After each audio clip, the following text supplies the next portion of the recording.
읽은 말씀 이사야 39장 1절부터 8절까지의 말씀, 이 말씀을 본문으로 인터셉트, 가로채기란 뜻인데 가로채기, 인터셉트라는 제목으로 하나님 말씀을 함께 나누도록 하겠습니다.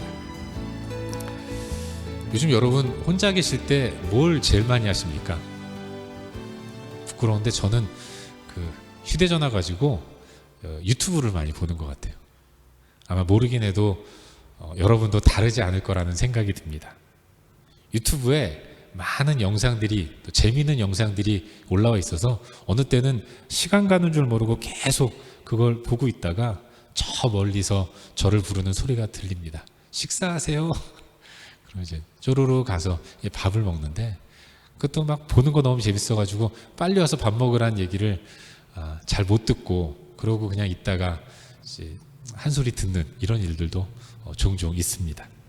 남녀노소 누구나 할 것 없이 요즘 인터넷에 푹 빠져서 생활하는 것 같아요, 현대인들이. 근데 최근에 유튜브에서 제가 아주 인상 깊은 그런 영상을 하나 보았습니다. 각종 시상식 있지 않습니까?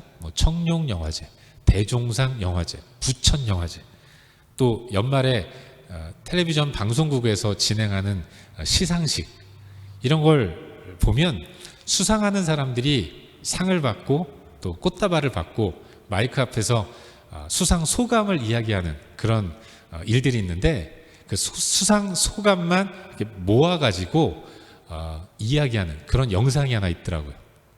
특별히 크리스찬 배우들 또 연예인들이 상을 받고 하나님께 영광을 올려드린다는 멘트를 하면서 수상 소감을 나누는 그런 영상이 있는데, 그걸 이렇게 보면서 굉장히 마음에 큰 은혜와 큰 인사이트를 얻은 기억이 있습니다. 그 가운데 어느 영화 배우가 상을 받고 수상 소감을 이야기한 것이 있는데, 저 그걸 들으면서 진짜 그렇다라는 생각을 해본 기억이 있습니다. 아마 보신 분들도 계실지 모르겠는데, 그 배우가 이런 이야기를 하더라고요. 영화라는 것은 감독과 스태프들이 맛있는 밥상을 차려놓으면 자기는 숟가락 들고 밥상에 앉아서 맛있게 먹은 것밖에 없다는 겁니다. 맛있게 감독과 스태프들이, 다른 배우들이 차려놓은 그런 밥상에 앉아서 맛있게 밥을 먹은 것밖에 없는데, 그런데 모든 스포트라이트는 다 자기가 받는다는 거예요. 아마 여러분 가운데도 그 영상을 보신 분들이 계실지 모르겠는데, 저는 그걸 보면서, 그 얘기를 들으면서 굉장히 커다란 인사이트를 얻은 그런 기억이 있습니다. 무엇보다도 하나님과 나의 관계가 정말 그렇다, 이런 생각을 해보게 돼요. 하나님에 의해서 지음받은 인간, 우리가 그런 감독과 배우의 관계가 아닌가, 그런 생각을 해봤어요. 주연배우상을 받은 그 배우가 진심을 담아서 그 고백한 수상 소감이 사실은 오늘 이 시대를 사는 성도인 우리의 그 신앙 고백이 되어야 한다는 것을 느끼는 그런 시간을 가졌습니다. 여러분, 우리가 살아가는 이 땅의 삶, 이 모든 것들은 다 하나님의 작품입니다. 왜 그런 찬양도 있지 않습니까? 지나온 세월들 돌아보아도 그 어느 것 하나 주의 손길 안 미친 것 전혀 없네. 우리가 이 땅을 살아가온 모든 과정들을 돌아보면 그 모든 순간순간마다 하나님의 손길이 안 미친 것이 하나도 없는, 모든 것들이 다 하나님의 개입하심과 인도하심이었다는 것을 고백하지 않을 수 없는 거예요. 우리의 삶, 이 모든 것들은 다 하나님의 작품입니다. 나의 나 된 것, 하나님의 은혜. 지금의 내 모습을 돌아보면 나는 정말로 한 일이 하나도 없습니다. 다 하나님이 하셨다고, 하나님이 온전히 다 하셨다고 고백하지 않을 수 없는 그런 일들 투성이인 것이죠. 주마등처럼 스치는 내 인생의 모든 순간들, 당시에는 몰랐는데 한참을 지나놓고 보니까 그때 하나님이 함께 하셨구나, 하나님이 정말로 역사하셨구나, 이걸 고백하지 않을 수 없게 되는 것입니다. 저만 그런 게 아니라 여러분도 그러실 것 같아요. 그리고 여러분만 그런 것이 아니라 성경을 읽고 묵상하면서 깨닫게 되는 것은 모든 신앙인의 삶이 다 그와 같다는 것, 그걸 깨닫게 되는 것이죠. 여러분, 이스라엘 백성들이 애굽을 나왔습니다. 그걸 출애굽이라고 얘기하잖아요. 출애굽한 이스라엘은 가나안이라는 목적지를 두고 애굽을 나온 겁니다. 그리고 애굽에서 가나안까지 가는 그 길이 40년이나 되는 긴 세월이 걸렸어요. 그들은 가나안에 들어갔고 가나안에 이미 살고 있는 가나안 족속들을 전쟁을 통해서 몰아내는, 그리고 그 땅을 차지하는 그런 일을 해야 했던 것입니다. 그리고 그들은 그 일을 이루었고 가나안 땅을 차지하는 영광을 누렸어요. 그걸 기록하고 있는 것이 여호수아서 말씀인데, 여러분, 여호수아서 말씀을 찬찬히 읽어보면 사실은 가나안 땅을 정복한 이스라엘이 정복을 위해서 한 일이 하나도 없다는 것을 발견하게 돼요. 그들은 전쟁을 치렀는데 사실은 그게 전쟁이라고 말하기가 애매한 그런 일들 투성이었던 것입니다. 세상의 전쟁도 그런 전쟁이 없었다는 것을 발견하게 되는 거죠. 여러분, 가나안 정복 전쟁의 시작이 무엇이었습니까? 요단강을 건너는 거였어요. 이스라엘은 가나안을 정복하기 위해서 가장 먼저 만난 적이 사람이 아니라 자연이었습니다. 모맥을 거두는 시기, 요단강에 물이 가장 많다는 그 모맥을 거두는 시기에 이스라엘은 요단강을 건너서 요단 서편 가나안 땅으로 들어간 것이죠.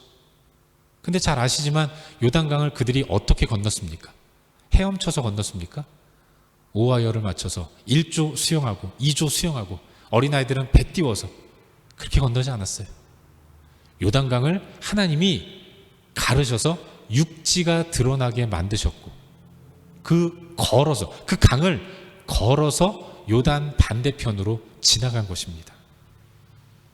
여러분, 그들이 무슨 수로 요단강을 가를 수 있었겠어요? 하나님이 하신 거죠. 첫 번째 전쟁을 하나님이 대신 치러주신 것입니다. 두 번째 전쟁도 그래요. 두 번째 전쟁은 여리고성 백성들과의 전쟁인데 이 또한 하나님이 하셨다는 것을 고백하지 않을 수 없는 것이죠. 여러분, 요단강이 둘로 갈라지고 저들이 걸어서 요단강을 건너 반대편에 넘어갔습니다. 그리고 여리고 성을 만나서 여리고 성과 전투를 벌여야 했어요. 그런데 놀라운 일이 벌어지죠. 여러분, 여리고 성은 가나안에 있는 모든 족속들 가운데서 가장 강한 백성들이 살고 있는 성이었습니다. 그런데도 이스라엘 백성들이 여리고 성 앞에 도달했을 때 여리고 군인들이 성문을 열고 이스라엘 백성들을 공격하지 못했어요. 여러분, 상식적으로 생각해 보십시오. 장정만 60만 명이라고 하면 전체 이스라엘 백성들 한 200만 정도 될 거예요, 최소한. 그런데 그 많은 인원이 무려 40년 동안 계속 광야를 걸어서 이제 여리고성 앞에 도착했습니다. 그 사람들이 싸울 능력이나 있었겠습니까? 지치고 힘들어서 전쟁할 능력이 전혀 없었던 거예요. 그런데도 여리고 군인들은 성문을 열고 군대를 보내서 그 아무 힘도 없는 이스라엘 백성들을 공격하지 못했던 겁니다. 이스라엘 백성들이 하루에 한 번씩 오와 열을 맞춰서 여리고성을 뺑뺑 도는데 그런 가운데서도 공격다운 공격 한번 해보지 못하고 그냥 지키는 거예요. 성 안에 꼭 들어가 있어서 아무도 나가면 안 돼! 이 명령만 듣고 성에 갇혀 있었던 것입니다. 여러분, 왜 그랬을까요? 여리고 백성들은 이스라엘이 두려웠던 거예요. 무서워서 못 나온 겁니다. 왜 무섭습니까? 이스라엘 백성들이 지금 내 눈앞에 서 있는 이스라엘 백성들이 모맥을 거두는 요단의 물이 가장 많은 그때에 요단강을 육지로 걸어왔기 때문에 그런 거예요. 그들이 강을 갈라서 육지로 건넜다면 그들이 얼마나 강할 것이냐. 이스라엘 백성들이 두려워서 그랬던 겁니다. 여러분, 요단강은 누가 갈랐습니까? 하나님이 가르셨잖아요. 그런데 여리고 사람들은 이스라엘을 두려워하는 것이죠. 요단강을 가르신 하나님 때문에 이스라엘 백성들이 아무런 희생 없이, 아무런 수고 없이 요단강을, 그 여리고성을 차지하는 이런 영광을 누리는 거예요. 하나님이 만들어 오는 밥상에 숟가락 들고 앉아서 맛있게 여리고성이라는 밥상을 받아 먹은 사람들, 그들이 이스라엘 백성들이었던 거예요. 신약 성경을 통해서도 이와 같은 모습들을 발견하게 됩니다. 여러분, 사도행전을 보시면, 사도행전 2장을 보시면 베드로가 설교하는 내용이 등장을 합니다. 예수님이 승천하시고 열흘 후에 이 땅에 성령께서 오셨습니다. 마가의 다락방에 있었던 베드로는 성령의 강림하실 때에 그곳에서 성령을 받았어요. 그리고 권능을 얻었습니다. 사도행전 2장을 보시면 권능받은 베드로가 설교를 하게 되는 것을 보게 되는데, 여러분, 성령의 강림으로 마가의 다락방에 있었던 120명의 제자들이 각기 다른 언어로 막 이야기를 합니다. 그걸 본 성령을 받지 못한 사람들이 이상하게 여기면서 저들은 술에 취했다라고 방언하는 제자들을 비하했습니다. 그때 베드로가 나서서 그런 거 아니다. 지금 이건 구약의 요엘 선지자가 예언했던 것이 이루어진 거야. 이렇게 변론하면서 한 설교가 사도행전 2장의 베드로의 설교예요. 그런데 여러분, 베드로가 설교할 때 그 설교를 들은 수많은 사람들의 마음에 찔림이 임했습니다. 그리고 그 결과로 3,000명이나 되는 엄청난 사람들이 나도 예수 믿겠다고, 나도 제자 되겠다고 주 앞으로 돌아오는 이런 신비한 일들이 일어난 거예요. 근데 여러분, 사도행전 2장을 찬찬히 한번 읽어보시면, 그 베드로의 설교를 한번 분석해 보시면 굉장히 허무한 것을 느끼게 됩니다. 특별히 설교를 하는 저 같은 사람이 읽으면 굉장히 허무한 것을 느끼게 돼요. 여러분, 베드로의 설교는 특별한 설교가 아니었습니다. 아주 간단한 그런 설교였어요. 이런 겁니다. 예수는 죽었다. 근데 그 예수는 살아나셨어. 살아나신 예수는 바로 하나님이 보내신 메시아이다. 이 팩트만 전달한 거예요. 그런데 그 말을 듣고 있던 사람들이 술렁술렁거립니다. 그리고 여기저기서 어떻게 하지? 찔림을 받고 계속 흔들리는 겁니다. 그때 베드로가 그들 가운데 얘기하는 겁니다. 회개하고 예수를 믿으라. 그러니까 수많은 사람들이 너도 나도 예수 믿겠다고, 예수 믿는다고 고백하는 가운데 3,000명이 주 앞으로 돌아오는 놀라운 역사가 일어나게 된 것이죠. 3,000명이면 시드니에 있는 한인교회 중에 가장 큰 교회 숫자와 맞먹는 그런 교회, 그런 인원입니다. 한순간에 엄청난 하나님의 교회가 세워지는 이런 일들이 일어났던 거죠. 베드로가 한 설교는 팩트의 나열이었어요. 설득도 없었고 뭐 현학적인 지식의 설명도 없었습니다. 그냥 아주 단순하게 예수는 죽었다. 그 예수는 다시 살아났다. 살아나신 그 예수는 하나님의 보내신 메시아이다. 그러니까 그 메시아 믿고 회개하고 하나님 백성 되어야 한다. 이 이야기만 전했는데, 그런데 놀라운 일이 일어난 거죠. 솔직히 이런 설교는 죄송하지만 저도 할 수 있을 것 같아요. 그렇게만 하라고 하면 설교가 무슨 준비가 필요하겠습니까? 어저께도 밤늦게까지 설교 준비했는데 사실 준비할 게 없거든요. 그냥 있는 그대로만 얘기하면 되잖아요. 근데 제가 그런 설교를 했다? 3,000명 아니라 한 3명이라도 좀 돌아올 수 있을까? 자신 없는 거예요. 그런데 베드로는 이 단순한 설교를 선포했는데 3,000명이, 5,000명이 주 앞으로 돌아와 제자가 되는 이런 놀라운 일들이 일어났다는 거죠. 결국 무엇입니까?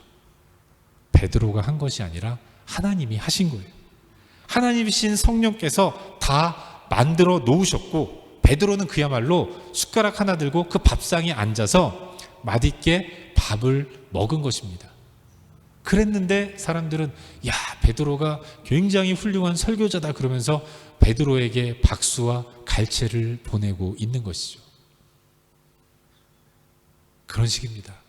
우리 하나님은 다 만들어 놓으시고 그리고 그 영광을 우리에게 허락해 주시는 거예요. 그분이 바로 우리의 하나님이시죠. 처음부터 끝까지 다 하시는 하나님이 우리를 사용하십니다. 다 만들어 놓고 밥상 잘 아름답고 풍성하고 따뜻하게 차려 놓으신 이후에 우리를 부르세요. 그리고 먹으라고. 먹으면서 누리는 기쁨과 만족을 우리에게 허락해 주시는 것입니다. 마치 영화 감독이 잘 구상하고 구성해서 아름다운 영화를 만들어낼 때 배우를 캐스팅해서 그 배우를 통해서 완벽한 아름다운 영화를 만들어내는 것처럼 우리 하나님은 나를 통해서 멋진 작품을 만들어내시는 분이라는 것, 그걸 깨닫게 되는 것이죠. 그런데 그 모든 스포트라이트는 다 내가 받는 거예요. 이게 얼마나 커다란 은혜입니까? 하나님이 다 하셨는데 그 영광은 나에게 집중돼요. 이 얼마나 감사하고 얼마나 커다란 은혜입니까? 그래서 우리 하나님은 좋으신 하나님, 우리는 그렇게 고백하지 않을 수 없는 것이죠. 하지만 여러분, 우리의 모습은 어떻습니까? 하나님은 그러세요. 하나님은 풍성한 밥상을 우리에게 차려주시는데, 그런데 우리는 그 밥상을 받아서 먹으면서 영광과 기쁨을 누리면서, 그럼에도 불구하고 이 아름답고 영광된 일을 우리 가운데 허락하신 하나님을 온전히 기억하지 않습니다. 자기가 잘해서, 내가 잘해서 멋진 작품, 내가 지금 누리는 이 영광과 기쁨은 내가 만들어낸 나의 것이라고 착각하면서 하나님이 수고하시고 만들어 놓으신 그 모든 것들을 인터셉트, 가로채기 하는 이런 모습을 보이고 있지는 않은가. 마치 수상소감을 발표하러 나간 그 상을 받는 배우가 이 모든 것들은 다 내가 잘해서 그렇습니다. 내가 정말로 엄청난 노력을 통해서 나만 잘했습니다. 나에게만 박수를 주십시오. 이렇게 말하는 것이 사실은 하나님과 나와의 관계에 있어서 내가 보이는 부끄러운 모습은 아닌가, 그런 생각을 해보게 되는 거죠. 누군가 나에게 박수를 보내고 나를 주목한다면 그 주목과 박수는 나의 것이 아니라 하나님이 받으셔야 하는데, 나를 통해서 하나님이 받으셔야 하는데, 그럼에도 불구하고 우리는 종종 하나님이 하신 일을 인터셉트합니다. 내가 한 나의 일이라고 고집하면서 살아갈 때가 얼마나 많이 있는지 모르는 거예요. 오늘 우리는 이사야 39장 말씀을 본문으로 삼고 하나님 말씀을 나누고 있습니다. 그런데 이 본문 속에도 너무나도 자연스럽게 시도되는 인터셉트의 모습을 발견하게 되는 거예요. 그리고 그 인터셉트한 주인공, 인터셉터, 그 사람이 바로 히스기야 왕이라는 것을 발견하게 되는 것입니다. 히스기야 왕. 여러분, 히스기야는 유다 후반부에, 유다 후기의 역사적 중흥을 이끌어낸 하나님 보시기에 선한 왕이라고 평가받는 그런 사람이었습니다.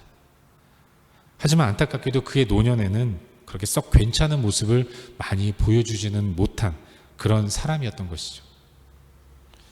히스기야의 인생 가운데 아주 굵직한 두 가지의 사건이 있었습니다. 하나는 국가적인 위기였고 또 하나는 개인적인 어려움이었어요.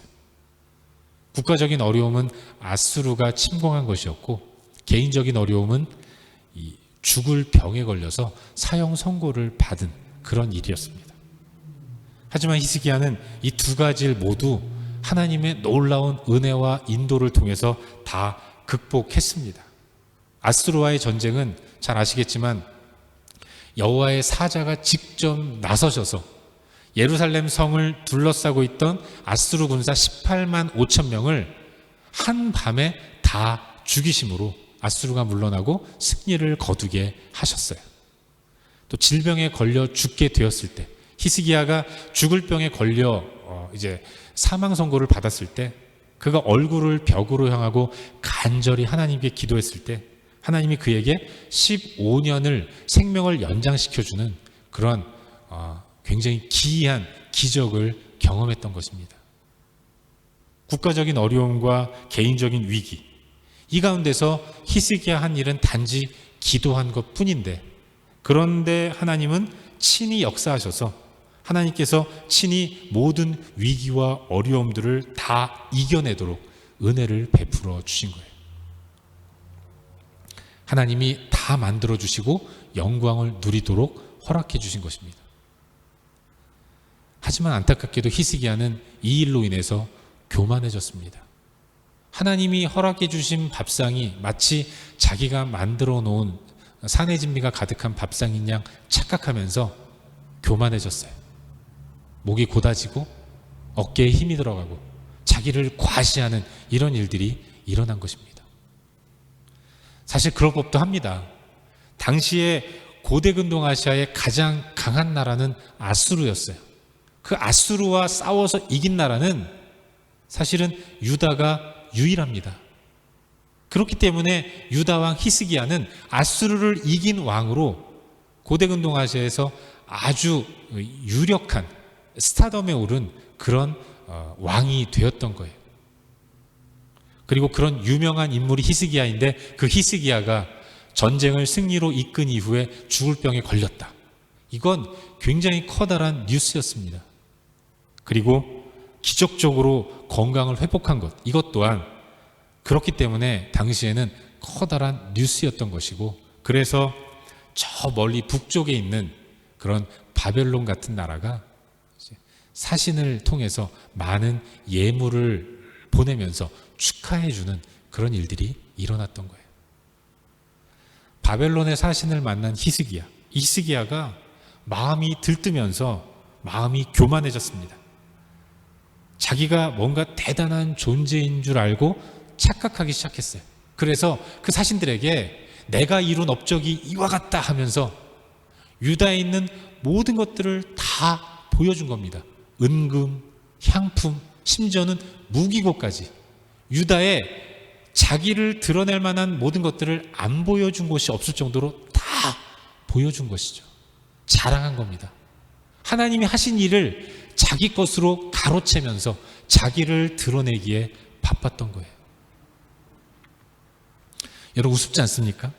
아수르를 이긴 것도 하나님이시고 죽을 병에 걸렸다가 살아나게 하신 것도 하나님이신 겁니다. 여러분, 죽을 병에 걸린 히스기야가 병의 치유를 위해서 한 일이 뭐가 있습니까? 뭐 열심히 건강 관리했습니까? 식단 조절했습니까? 뭐 운동했어요? 관리했어요? 그러지 않았습니다. 기도한 것밖에 없어요. 아수르가 침공했을 때 자기 옷을 찢고 굵은 베옷을 입고 여호와의 성전에 올라가서 기도한 것 밖에는 없습니다. 죽을 병에 걸렸을 때 얼굴을 벽으로 향하고 간절히 하나님 한 번만 살려주십시오, 간절히 부르짖은 것 밖에는 없어요. 그것밖에 한 것이 없는데 그가 아수르를 이기고 병에서 노임을 받았다고 마치 자기가 대단한 것처럼 바벨론의 그 사절단들이 와서 정말로 대단합니다, 어떻게 아수르를 이깁니까? 이렇게 죽을 병에 걸려서 노임을 받았으니 당신은 신입니다. 당신은 신으로 추앙받기에 합당합니다. 이 말에 속아서 자기가 대단한 것인 양 착각하는 교만의 자리로 나아갔던 것이죠. 결국 이 일로 인해서 그는 큰 일을 당하게 됩니다. 이사야가 찾아와서 책망을 하는 거죠. 그리고 하나님의 심판을 명받습니다. 자기 때에는 아무 일 없겠지만 후손들 가운데서 결국은 유다가 멸망을 하고 히스기야의 후손들 가운데는 바벨론에 끌려가서 비참한 삶을 살게 될 것이라는 이런 엄청난 징계를 받게 되는 히스기야의 모습을 보게 되는 거예요. 사랑하는 여러분, 이 땅의 모든 삶의 주관자는 하나님이심을 믿으시기를 바랍니다. 하나님은 역사라는 작품을 만들어 나아가시는 분이시고 그 작품을 이루어 가시기 위해서 나를 택하셨고 여러분을 부르셨고 우리를 캐스팅해 주신 것입니다. 우리에게 각자 저마다의 역할을 맡겨주신 거예요. 우리는 감독이신 하나님의 손끝을 바라보면서 하나님이 명하시는, 보여주시는 사인에 따라서 나에게 맡겨진 역할만 충실하게 행하면 되는 것입니다. 그러면 우리 가운데 영광스러운 결과가 주어지는 거예요. 우리가 충분히 만족할 만한 기쁜 결과를 얻게 될 것입니다. 때로는 이해가 되지 않는 일들이 있을 수 있어요. 왜 내가 이런 배역을 감당해야 하는가? 그러나 여러분, 나의 이 배역을 성실하게 수행해 나갈 때 하나님은 하나님이 구상하신 아름다운 작품을 만들어 가십니다. 그리고 그 배역을 잘 수행하도록 우리를 연기 지도시키시는 분이 하나님이에요. 잘할 수 있도록 계속해서 연습을 시켜주시는 분이 하나님이신 것입니다. 그래서 기어이 내가 맡은 배역을 잘 소화하도록 역사하시는 분이 하나님이신 거예요. 우리는 어떻게 해야 합니까? 잘 감당해야 하는 것이죠. 하나님께서 만들어 나가시는 위대한 작품, 그게 바로 구원입니다. 창조, 타락, 구속, 재림, 이 구속사의 위대한 역사적인 작품을 만드신 하나님이, 그런데 사람을 불러 세우시고 사람을 통해서 하나님이 계획하신 일들을 이루어 가시는 거예요. 우리는 하나님의 그 구속사 가운데 한 배우로서 맡겨진 역할을 잘 감당해야 하는 것이죠. 우리 할 일은 하나님이 만들어 놓으신 맛있는 밥상에 앉아서 내가 먹어야 할 음식을 맛있게 잘 먹으면 되는 것입니다. 그리고 우리가 해야 할 일은 이 밥상을 만드신 분이 하나님이심을 기억하는 것이고, 진정한 작품의 주인이 하나님이란 사실을 잊지 않는 거예요.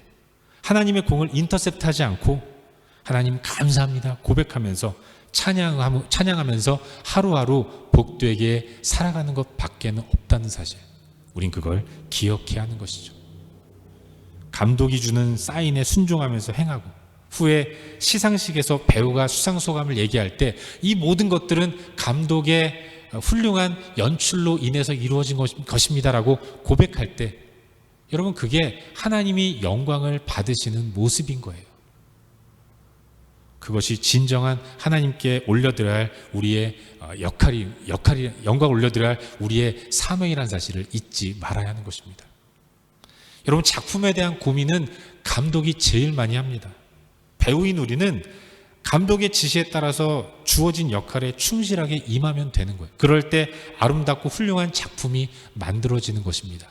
그럼에도 불구하고 배우인 내가 맨날 감독 불러다가 이 시나리오 마음에 안 듭니다, 이렇게 고쳐주십시오, 이 대사 나 하기 싫어요, 다르게 바꿔주세요, 저 배우 저렇게 하는 거 좀 잘못된 거 아닙니까?